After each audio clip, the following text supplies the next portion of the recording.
الحمد لله نحمده ونستعينه ونستغفره ونؤمن به ونتوكل عليه ونعوذ بالله من شرور أنفسنا ومن سيئات أعمالنا من يهده الله فلا مضل له ومن يضلله فلا هادي له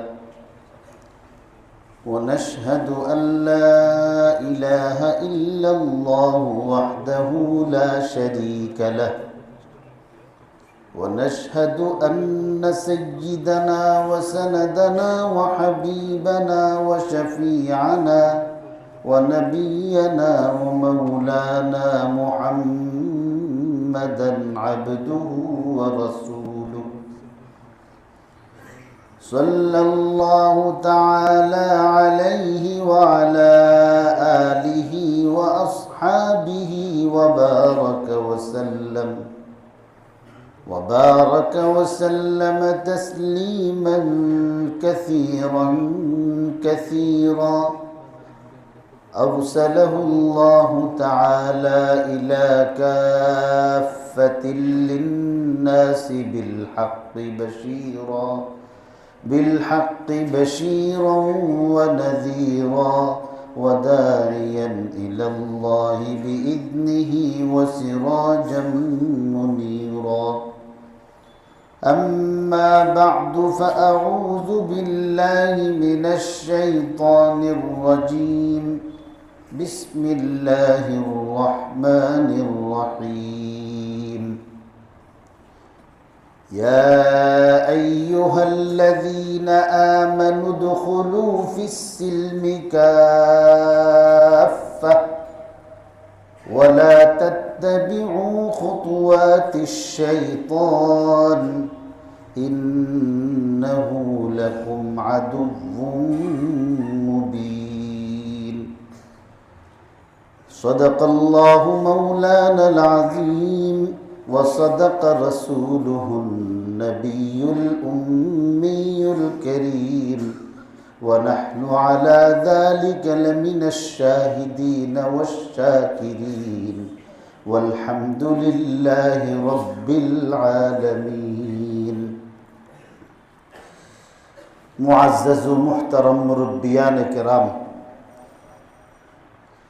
আল্লাহ পাক রব্বুল আলামিনের অশেষ মেহেরবানি এবং কৃপায় আপনাদের নেক দুআর বরকতে গতকাল আমি হারামাইন শরীফাইনের সফর শেষ করে বাংলাদেশে এসে পৌঁছেছি। আপনাদের সকলের ইমাম হিসাবে, আপনাদের প্রতিনিধি হিসাবেই সেখানে গিয়েছি। হারামাইনের এই সফর শেষে আপনাদের মাঝে উপস্থিত হতে পেরে আল্লাহ পাক রব্বুল আলামিনের শুকরিয়া আদায় করতেছি এবং আপনাদেরকে হারামাইনের অভিনন্দন জানাচ্ছি। হাদিস শরীফের মধ্যে রাসূল করিম সাল্লাল্লাহু আলাইহি ওয়াসাল্লাম ইরশাদ করেছেন,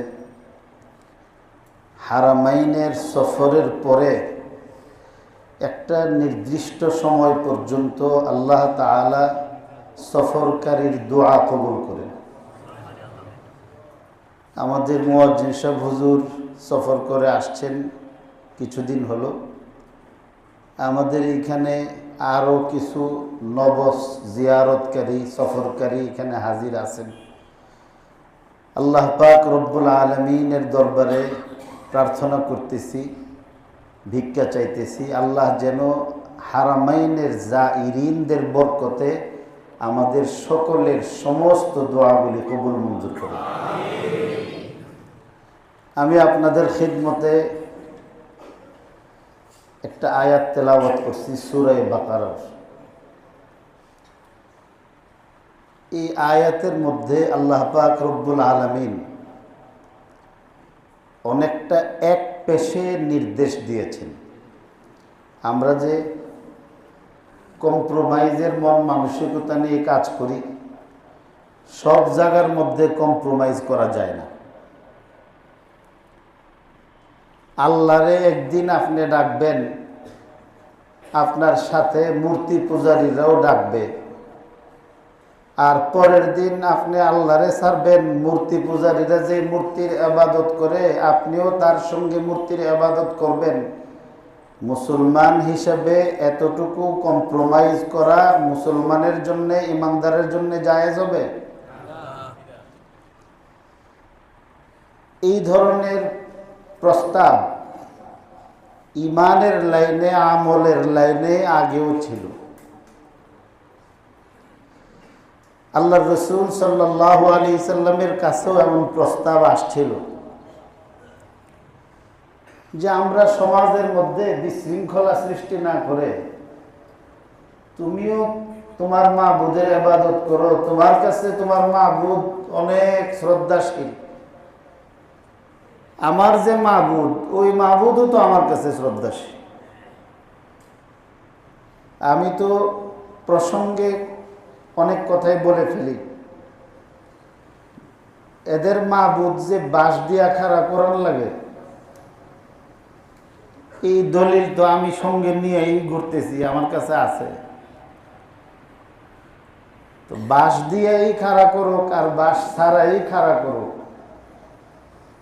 তার মাবুদ তো তার কাছে আছে। তো আল্লাহ রসুলের কাছে প্রস্তাব আসছে যে আসো সম্মিলিতভাবে আমরা কি করি, সব মাবুদের ইবাদত করি, সমাজের মধ্যে বিশৃঙ্খলা না হোক, শান্তিপূর্ণ একটা সমাজ ব্যবস্থা গঠন করি। আল্লাহ পাক রব্বুল আলামিন সূরা কাফিরুনের মধ্যে বলছেন, কুল ইয়া আইয়ুহাল কাফিরুন লা আ'বুদু মা তা'বুদুন। তোমরা যে সব দেব দেবীর ইবাদত করো আমি ওদের ইবাদত করি না, করতে পারি না। ওয়ালা আনতুম আবিদুনা মা আ'বুদ। আমি যেই এক মাবুদের ইবাদত করি শরীকহীন, সেই একত্ববাদের প্রবর্তক ওই আল্লাহর ইবাদত তোমরাও করো না। আবার বলতেছেন, ওয়ালা আনতুম আবিদুনা মা আ'বুদ। আমার মাবুদের ইবাদত তোমরা করো না, তোমার মাবুদের ইবাদত আমরা করি। লাকুম দীনুকুম ওয়ালিয়া দীন। তোমাদের কর্মফল তোমাদের জন্য বরাদ্দ, আমার কর্মফল আমার জন্য বরাদ্দ। তোমরা যেটাকে মাবুদ বলতেছো এটা মাবুদ না। অন্য আয়াত আল্লাহ বলছেন, ইয়া আইয়ুহান নাসু দুরিবা মাসালুন ফাসতামিউ লাহ ইন্নাল্লাযীনা তাদউনা মিন দুনিল্লাহি লাই ইয়াখলুকু যুবাবান ওয়ালাউ ইজতামাউ লাহ। হে মানব মণ্ডলী, তোমাদের বোধগম্য করে খুব সুন্দর একটি দৃষ্টান্ত আল্লাহ পাক পেশ করছেন। এমন মিসাল দিচ্ছেন সহজেই বুঝতে পারবে। ইন্নাল্লাযীনা তাদউনা মিন দুনিল্লাহি লা ইয়াখলুকু যুবাবান ওয়ালাউ ইজতামাউ লাহ। আল্লাহর পরিবর্তে যে সব দেব দেবীর ইবাদত তোমরা করো, এরা একচ্ছত্রভাবে তো দূরের কথা, সম্মিলিত প্রচেষ্টা করেও একটা মাছি তৈরি করার, এমনকি একটা মাছির দানা বানাইবার ক্ষমতাও এদের নাই। আরে মাছির দানা বানানো তো অনেক ঊর্ধ্বের কথা। এদেরকে বুক দেয় যে সমস্ত খাবার, তার অনুসারীরা তাদের প্রতি সম্মান জানিয়ে যে সব খাবার তাদের সামনে পেশ করে, ওই খাবারের অংশগুলো যখন কুকুরে নিয়ে যায়, মাছি যখন ওই খাবারের মধ্যে বসে, ওই মাছি তাড়াইবার ক্ষমতা পর্যন্ত তাদের নাই। وَإِنْ يَسْلُبْهُمُ الذُّبَابُ شَيْئًا لَا يَسْتَنْقِذُوهُ مِنْهُ ضَعُفَ الطَّالِبُ وَالْمَطْلُوبُ। উপাসক আর উপাস্য দুইজনই কত না নির্ভুল। আমার মোবাইলের মধ্যে আমি একটা চিত্র ধারণ করে রাখছি। যেহেতু আলোচনা করি, প্রত্যেকটা কথারই আমাদের কাছে ডকুমেন্ট রাখতে হয়। ভারতের একটা অঞ্চলের মধ্যে একটা গাছের সামনে এদের একটা মূর্তি, শিব মূর্তির মতো একটা মূর্তি দিয়ে রাখছে, আর সামনে কিছু খাবার দিয়ে রাখছে। তো খাবারের কাছে এসে কুকুরে খাবার খাইয়া কুকুরে পেশাব করলে একটা পা উঠায় দেয়। এটা কুকুরের সাবালক হওয়ার আলামত। নাবালক যতদিন থাকে পাও আলগি দিতে পারে না, আর পাও উঠাইলেই বোঝা গেল উনি এখন বিবাহের উপযুক্ত হইয়াছেন। তো পা উঠাইয়া ওই মূর্তির উপরে এইভাবে পেশাব করতেছে। মূর্তি তো যে বাবার কিরে দাঁড়ায় এসেছে এভাবে, আর এই যে কুকুর সে পা উঠাইয়া পেশাব করতেছে, মাথার মধ্যে একটা কাক বসে লেদা দিয়ে দিছে। উনি কিন্তু ওনার জায়গার মধ্যে রয়েছে, যে কুকুরের পেশাব থেকে নিজের বডিটাকে সেভ করতে পারে না। মাথার মধ্যে কাক বসছে, তাড়াইতে পারে নাই, লেদা দিয়ে দিছে, আক্ষেপও করতে পারে নাই। এটা আবার মাহবুদ হয় কি কিনা? ওই মাহবুদের ইবাদত মুহাম্মদুর রাসূলুল্লাহ করতে পারেন না। এই জন্যে তিনি বলছেন লা আ'বুদু মা তা'বুদুন। কাজেই তোমরা যে প্রস্তাব আনছো আমাদের মাহবুদের ইবাদত তোমরা একদিন করবা, আবার আমরাও সবাই মিলে তোমাদের মাহবুদের ইবাদত করুন, এই ধরনের ভাগাভাগি কম্প্রোমাইজের মন মানসিকতা আল্লাহ রাসূলুল্লাহ সাল্লাল্লাহু আলাইহি ওয়াসাল্লামকে শিক্ষা দেন নাই। আল্লাহ কি বলছেন? ইয়া আইয়ুহাল্লাযীনা আমানু দুখুলু ফিস-সিলমি কাফা। ইসলামের ভিতরে সম্পূর্ণ রূপে প্রবেশ করো, আদা দিনা। আফাতুমিনুনা বিবাদিল কিতাবি ওয়া তাকফুরুনা বিবাদ ফামা জাযাউ মান ইয়াফআলু যালিকা মিনকুম ইল্লা খিজিয়ুন ফিল হায়াতিদ দুনিয়া ওয়া ইয়াওমাল কিয়ামাতি ইউরাদ্দুনা ইলা আশাদ্দিল আযাব ওয়া মাল্লাহু বিগাফিলিন আম্মা তা'মালুন। আল্লাহর কালামের আংশিক আমার মন মতো হয়েছে মানলাম, যেটা আমার মনের বিপক্ষে বললাম যে বাদ। এটা ঈমান এবং মুমিনের স্বভাব না, এটা ঈমানের তাকিদ না। আল্লাহর যে হুকুম আমার মনোপুত হবে সেটাও মানতে হবে, যেটা আমার মনের বিপক্ষে যাবে, মনের বিরুদ্ধে জিহাদ করে আল্লাহর হুকুমকে প্রাধান্য দিতে হবে। এটা মুমিন ব্যক্তির শিক্ষা, এটা মুমিনের আদব, ঈমানের দাবি। এটা কিছু মানলাম কিছু মানলাম না, এটা মুমিনের কাজ না। আল্লাহ তাআলা বলছেন আফাতুমিনুনা বিবাদিল কিতাবি ওয়া তাকফুরুনা বিবাদ। আংশিক মানলা আর আংশিক বাদ দিয়ে দিলা। গতকালকে কোন এক জায়গার মধ্যে ব্রাহ্মণবাড়িয়ার এক মাদ্রাসা, প্রাচীন মাদ্রাসা, যে মাদ্রাসা হাফিজ হুজুর, ফরিদপুরি রহমতুল্লাহ আলী এবং পীরজি হুজুর তিনজন সম্মিলিতভাবে প্রতিষ্ঠিত করেছিলেন ব্রাহ্মণবাড়িয়া মাদ্রাসার পার্শ্ববর্তী অঞ্চলের মধ্যে। তো মাগরিবের নামাজের পরে আমি যখন এশা পড়তেছিলাম, তো আয়াত কতগুলি এমনিই পড়তেছি, নামাজের মধ্যে টার্গেট করে যায় নাই, এর মধ্যে এই আয়াত আসতে আমি পড়া শুরু করছি। ওয়ালা তালবিসুল হাক্কা বিল বাতিলি وتكتموا الحق وأنتم تعلمون ولا تلبسوا الحق بالباطل وتكتموا الحق وأنتم تعلمون হক রে বাতিলের সঙ্গে কখনো গোলায়া ফেললো না। হক হকের জায়গায় থাকবে, না হক না হকের জায়গায় থাকবে। হক রে বাতিলের সঙ্গে গোলায়া ফেলে কেমনে? আল্লাহ বলতেছেন ওয়াতাকতুমুল হাক্কা ওয়া আনতুম তা'লামুন, জেনে বুঝে সত্য গোপন কইরা হক রে না হকের সঙ্গে সংমিশ্রিত করে দিও না। এটা মুমিনের কাজ না, এটা আল্লাহর খাস বান্দাদের আদত না, এটা আল্লাহর নির্দেশ না। আবার বলতেছেন আতা'মুরুনান নাসা বিল বিররি ওয়া তানসাউনা আনফুসাকুম ওয়া আনতুম তাতলুনাল কিতাব আফালা তাকিলুন। মানুষরে সৎ কাজের আদেশ দাও আর নিজের কথা নিজে বলে দাও।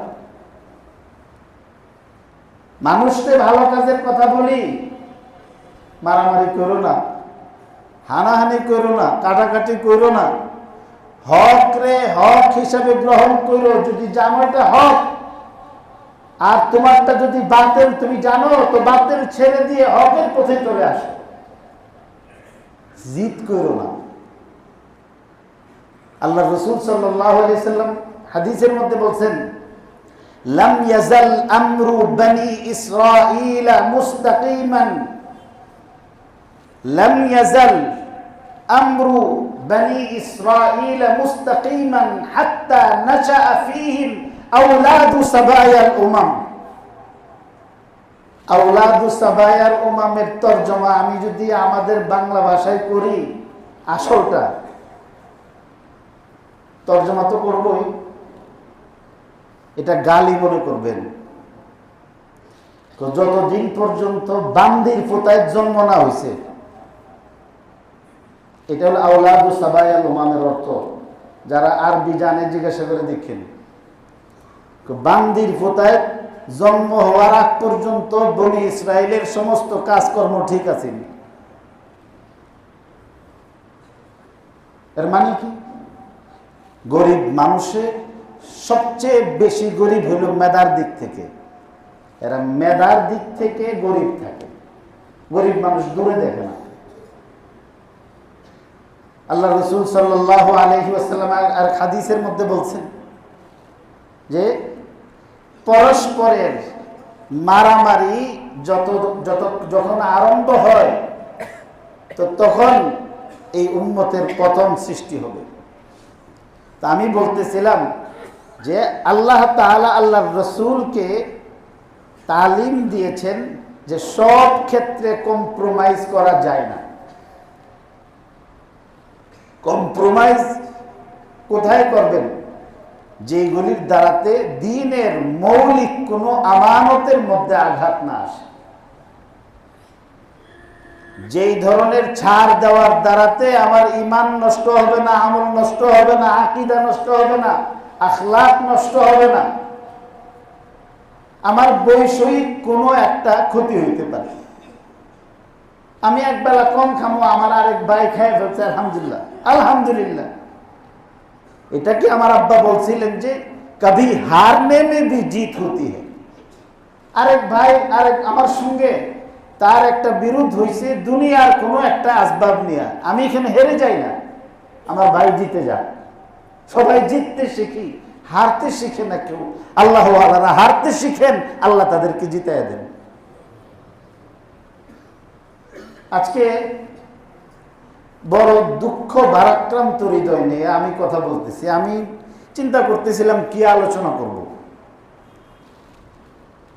রাসূল করিম সাল্লাল্লাহু আলাইহি ওয়াসাল্লামের উম্মত যখন খ্রিস্টানদের এবং খ্রিস্টান মিশনারিদের চক্রান্তে বেঈমান হতে শুরু করছিল, মুসলমানের ঘরে জন্ম হইয়াও যখন দ্বীনের মৌলিক বিষয়গুলি মানুষের এমন ভাবে অজানা হতে শুরু করলো যে কিভাবে নামাজ পড়তে হয়, কিভাবে রোজা রাখতে হয়, কিভাবে উযু করতে হয়, এইগুলি থেকে দূরে সরে পড়ছে।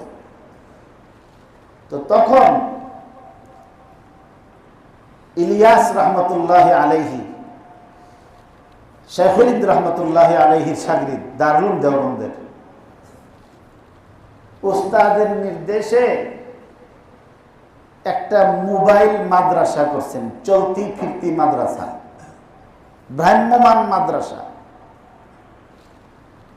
এই মাদ্রাসার মধ্যে যারা এখন নিজেদের ঘর বাড়ি ব্যবসা বাণিজ্য সব ছায়রা দিয়া ইলমে দ্বীন শিক্ষা করার জন্য যাইতে পারবেন না, ওনাদের সব কিছু ঠিক রাখা এখান থেকে কিছু কিছু সময় আল্লাহর রাস্তায় বের করে এই সময়ের মধ্যে দ্বীনের এবং ঈমানের মৌলিক বিষয়গুলো শিক্ষা দিয়া তার দুনিয়াও যেন ঠিক থাকে, আখিরাতও যেন বরবাদ না হয়, এই সুন্দর ব্যবস্থায় সিস্টেম চালু করছিলেন।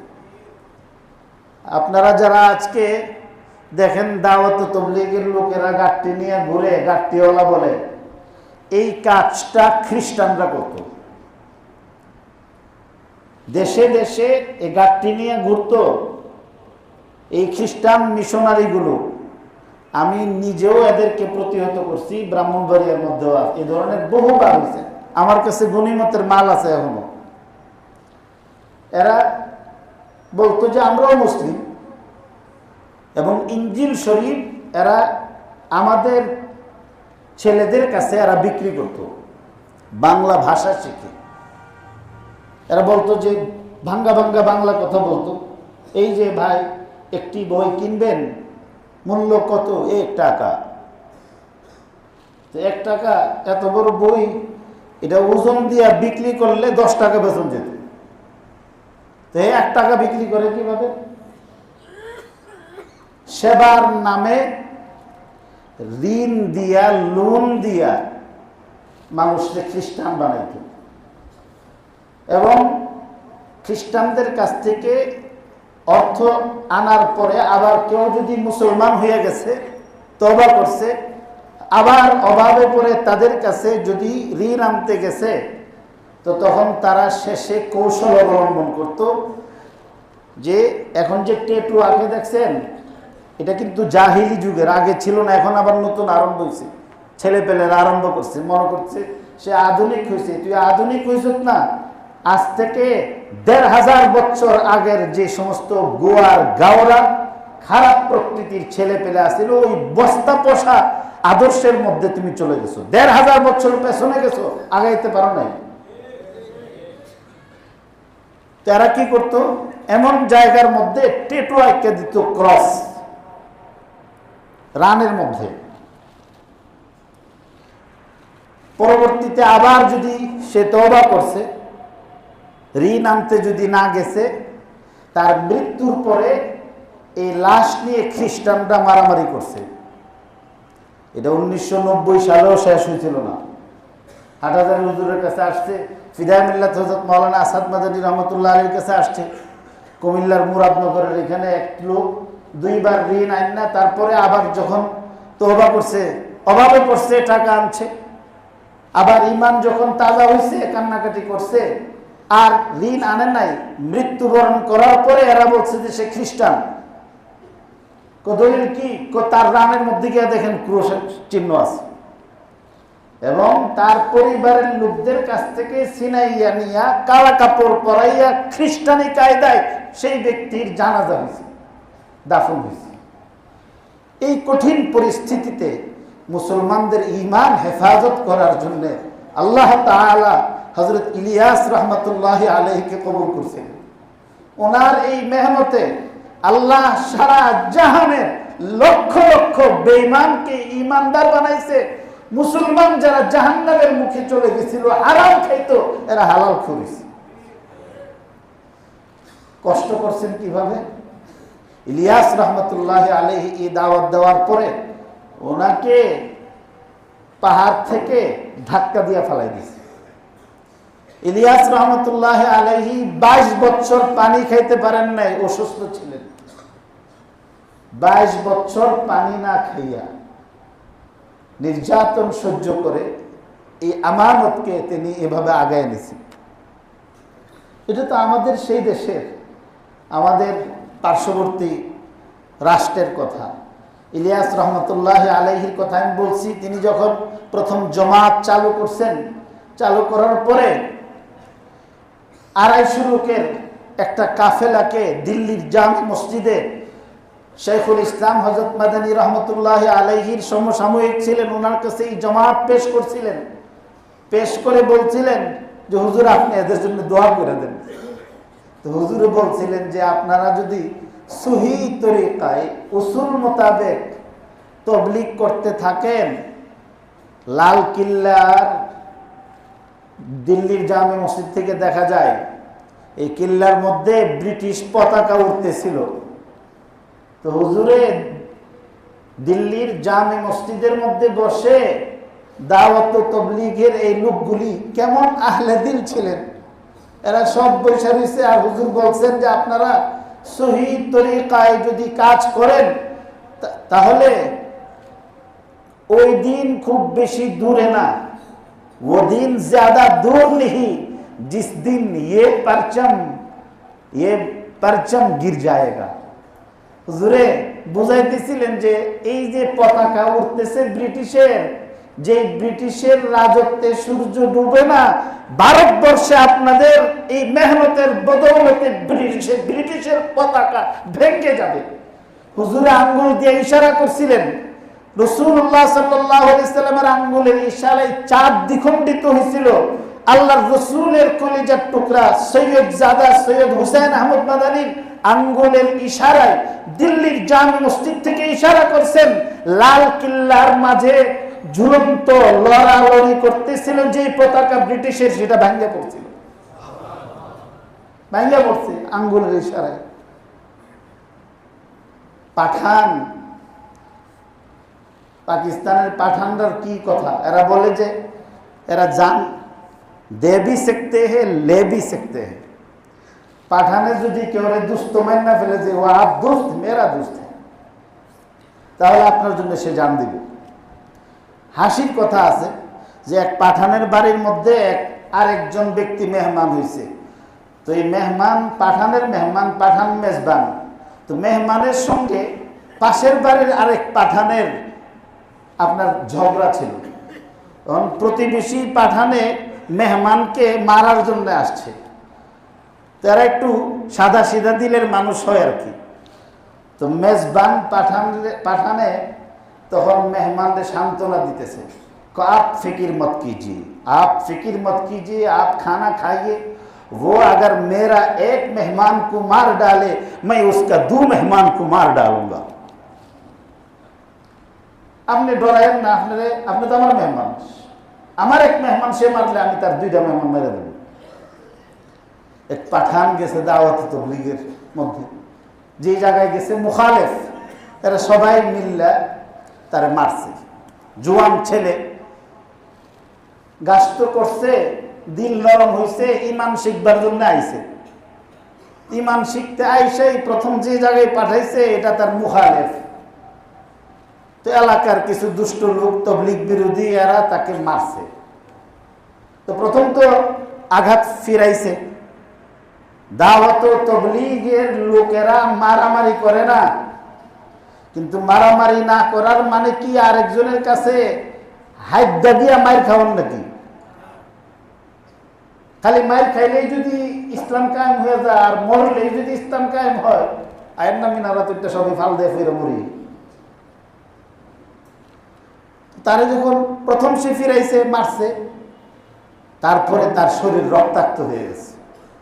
রক্তাক্ত হয়ে যাওয়ার পরে এখন তার পাঠানি রক্ত মাথা চারা দিয়ে উঠছে, নাকি তবলিগ छोड़ो, उसने मुझको मारा है मैं इसको मारूंगा।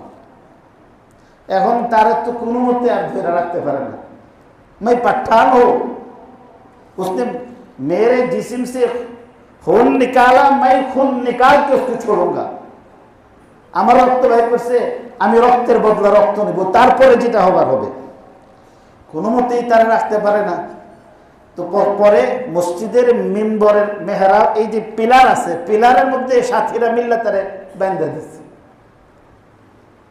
এই অবস্থায়, বাধা অবস্থায় রাতের বেলা, গভীর রাতে সে চিৎকার করা শুরু করছে, ভাইও মুঝে ছোড় দো, মুঝে ছোড় দো, मैं नहीं मारूंगा, मुझे छोड़ दो, मैं नहीं मारूंगा। এতক্ষণ যে ব্যক্তি রশি দিয়া বাইন্ধা রাখা যায় না, রক্ত বের করবে, সে এখন চিৎকার করে যে আমাকে ছেড়ে দাও, আমি আর প্রতিশোধ দিব না, আমাকে ছেড়ে দাও। তো আমি সব গেলেন, জিজ্ঞাসা করলেন যে ভাই क्या हुआ? अभी अभी मैंने ख्वाब में रसूलुल्लाह सल्लल्लाहु अलैहि वसल्लम को देखा। আমি এই মাত্র নবীজির স্বপ্নে দেখছি, নবীজির স্বপ্নে দেখছি আল্লাহর রসুল আমার সামনে এসে তার শরীরের কাপড়টা খুলা সারাটা শরীর আমাকে দেখাইছেন। বললেন যে আরে দ্বীনের লাইনে এসে তুমি আঘাত পাইছো। আমি যখন তায়েফ গিয়েছিলাম, তায়েফের দুষ্ট লোকেরা আমাকে কেমন ভাবে মারছিল দেখো। এই কথা বলে কাপড় খুলে আমাকে আল্লাহর রাসূল শরীর দেখাইছেন। শরীরের কোনো পশমের জায়গা নাই যেখানে কাফেরদের নাপাক হাতের আঘাতের চিহ্ন বহন করতেছিল। আমি তো এদেরকে মাফ করে দিছি। তো রাসূল করিম সাল্লাল্লাহু আলাইহি সাল্লামের এই আমানত আমার আপনার কাছে দিছি। টঙ্গীর ময়দান, কাকরালের ময়দান, এটা ছেড়ে দিতে পারি আমরা? ছেড়ে দিতে পারি, কিন্তু এটা ছেড়ে দিলে আল্লাহর রাসূল যদি বলে যে শরীরের প্রত্যেকটা লোমে লোমে, কদমে কদমে আঘাত খেয়ে যে আমানত তোমাদের কাছে দিয়েছিলাম, আমার এই আমানতের এই কদর করছো তোমরা, শাফাআত পাবো কেমনে? আল্লাহর রাসূল এটা আমানত দিয়া যান নাই? এটা কি আমাদের ইলিয়াস রহমতুল্লাহ আলাইহির আমানত না? হযরত ইউসুফ রহমতুল্লাহ আলাইহি এখানে আসেন নাই? ওনার আমানত না? এটা কি এনামুল হাসান রহমতুল্লাহ আলাইহির আমানত না? হযরত জুবাইর সাহেব রহমতুল্লাহ আলাইহি, এই জুবাইর না, আর হযরত এনামুল হাসান রহমতুল্লাহ আলাইহির ছেলে যে, ওনার কথা বলতেছি। এটা কি মাওলানা হরমুজুল্লাহ সাহেবের আমানত না? এটা হযরত মাওলানা লুৎফুর রহমান সাহেবের আমানত না? এটা হযরত মাওলানা মুনির সাহেব রহমতুল্লাহ আলাইহির আমানত না? হযরত মাওলানা আলী আকবর সাহেব রহমতুল্লাহ আলাইহির আমানত না? এরা এই দ্বীনকে হেফাজত করার জন্য, আলী আকবর সাহেব রহমতুল্লাহ আলাইহি কুমিল্লার মধ্যে ওনার সারা শরীর রক্তাক্ত করা হয়েছিল দ্বীনের দাওয়াত দেওয়ার কারণে। আমাদের সব মুরব্বীরা এইভাবে আমানতে মাটির নিচে শুয়ে রয়েছে, আর তারা সেখান থেকে আমরা উপরে আমাদের মুরব্বীদের এই আমানত শত্রুরা নিয়ে যাবে, আর আমরা আঙ্গুল চুষা চুষা খাইবো। তাদের সঙ্গে আমরা হাসরের কি আশা করতে পারি? এই জন্যে আমাদের সকলের ছেড়ে দেওয়াই এটা ভদ্রতা না। আল্লাহ রাসূল সাল্লাল্লাহু আলাইহি ওয়াসাল্লামের কাছে এক ব্যক্তি এসে বললেন যে ইয়া রাসূলুল্লাহ, আমার শত্রু আমার বাড়ি নিয়ে দিতে হয়েছে, আমি কি দিয়া দিব? কোনা সে যদি আমাকে মারে, তুমিও তারে মারবা। যদি সে আমাকে হত্যা করে, তুমি শহীদ হবে। আমি যদি তাকে মেরে ফেলি, সে জাহান্নামী হবে। এই জন্য হাদিস আছে, মান কুতিলা দুনা ইরদিহি ফাহুয়া শাহীদ, ওয়া মান কুতিলা দুনা সাওয়াতিহি ফাহুয়া শাহীদ, ওয়া মান কুতিলা দুনা মালিহি ফাহুয়া শাহীদ, ওয়া মান কুতিলা দুনা দীনিহি ফাহুয়া শাহীদ। দ্বীন হেফাজত করার জন্য যেই ব্যক্তি নিহত হয় সে শহীদ। যেই ব্যক্তি নিজের ইজ্জত আবরু হেফাজত করার জন্য প্রাণ বিসর্জন দেয় সে শহীদ। যে ব্যক্তি নিজের হালাল মাল হেফাজত করার জন্য নিজের প্রাণ বিসর্জন দেয় সে শহীদ। তো মুরব্বীদের আমানত, দ্বীনের এই আমানত হেফাজত করার জন্য যে ব্যক্তি প্রাণ দিবে সে ব্যক্তিও শহীদ হবে। এই জন্যে মারামারি কইরা সমাধানের মধ্যে না যাওয়া। আমরা আমাদের মুরব্বীদের আমানত হেফাজত করব, মুরব্বীদের আমানত হেফাজত করব। মুরব্বীরা যে নাহাজের উপর রেখে গেছেন, উলামা ইকরাম যে নাহাজের মধ্যে এই দাওয়াত ও তাবলীগ চালাইতেছেন, যেই দাওয়াত ও তাবলীগ মুরব্বীদের নাহাজে নাই, যে দাওয়াত ও তাবলীগ উলামা ইকরামের তরজে নাই, এটা ইলিয়াস রহমাতুল্লাহ আলাইহির তাবলীগ না। ইলিয়াস রহমাতুল্লাহ আলাইহির তাবলীগের মুখালাফাত উলামা ইকরাম করতে পারে না, উলামায়ে ইকরাম যেই দাওয়াত ও তাবলীগের বিরোধিতা করে, এটা ইসলামী কারিকুলামে আদর্শের দাওয়াত ও তাবলীগ কখনো হইতে পারে না। এই জন্যে আমরা আমাদের মুরব্বীদের আমানত হেফাজত করব, আমরা মাঠ হেফাজত করব, আমরা সারা দেশের প্রত্যেকটা মসজিদকে কাদিয়ানীদেরকে যদি প্রবেশ করতে না দিতে, আমরা যদি না দিয়ে থাকি, বেদাতীদেরকে যদি মসজিদে প্রবেশ করতে না দেয়, তাহলে কাদিয়ানীরা যদি মসজিদে না আসতে পারে, সাদিয়ানীরাও মসজিদে আসতে পারবে না। এই জন্যে আপনাদের কাছে অনুরোধ থাকবে, শান্তিপূর্ণ উপায়ে যতক্ষণ পর্যন্ত আমরা আমাদের জান আছে, প্রাণ আছে, আমরা শান্তিপূর্ণ উপায়ে আমাদের মুরব্বীদের এই আমানত হেফাজত করব। হয় এই মসজিদ হেরা নিব, ওই মসজিদ আমরা নিব, এই কম্প্রোমাইজের মধ্যে আমরা নাই। দাওয়াত ও তাবলীগের এখানে 2টা ইজতেমা হয়েছে না, একটা ইজতেমা হবো, আমি আগেই বলছি। এরা যদি না হক হয়, এদেরকে মার দিব কেন? না হক হইলে কেন এদেরকে মার দিব? আর এরা যদি হক হয়, তাহলে উলামা ইকরামের সঙ্গে এরা কেন মিলবে না? এদেরকে অনুরোধ করব, যারা সাতপন্থীদের খপ্পরের মধ্যে পড়ছেন, আল্লাহর রাস্তায় তওবা করে উলামা ইকরামের সঙ্গে মিশেন, ইলিয়াস রহমতুল্লাহ আলাইহির সুপারিশ পাবেন। আর যদি নিজের মন গড়া দাওয়াত ও তাবলীগ করেন, তাহলে ইলিয়াস রহমতুল্লাহ আলাইহির অভিশাপে আপনাকে ধরবে। আল্লাহর কাছে দোয়াও চাই, এবং যে পদক্ষেপ নেওয়া হয় উলামা ইকরামের মাধ্যমে, আমি মনে করি অন্য এলাকার কোন মসজিদের কি দায়িত্ব আছে জানি না, আমাদের এই দাওয়াত ও তাবলীগের এই ইজতেমার মাঠের কাছের সবচেয়ে বড় মসজিদ হিসাবে আমাদের মসজিদের যারা আমরা দায়িত্বশীল কমিটির লোকজন, মসজিদের যারা স্টাফ আছেন এবং মসজিদে যারা মুসল্লি আছেন, সারা দেশের সব মসজিদের চেয়ে আমাদের দায়িত্ব সবচেয়ে বেশি। এই জন্যে আপনাদের সকলের সহযোগিতা চাই, এবং সকলে সম্মিলিতভাবে হাত্তাল ইমকান শেষ পর্যন্ত শান্তিপূর্ণ উপায়ে আমরা এখানে থাকবো। মাঠও আমাদের থাকবে, কাকরাইল মসজিদও আমাদের থাকবে। আল্লাহ আমাদেরকে সাহায্য করবেন ইনশাআল্লাহ। ওয়া আখিরু দাওয়ানা আলহামদুলিল্লাহি রাব্বিল আলামিন।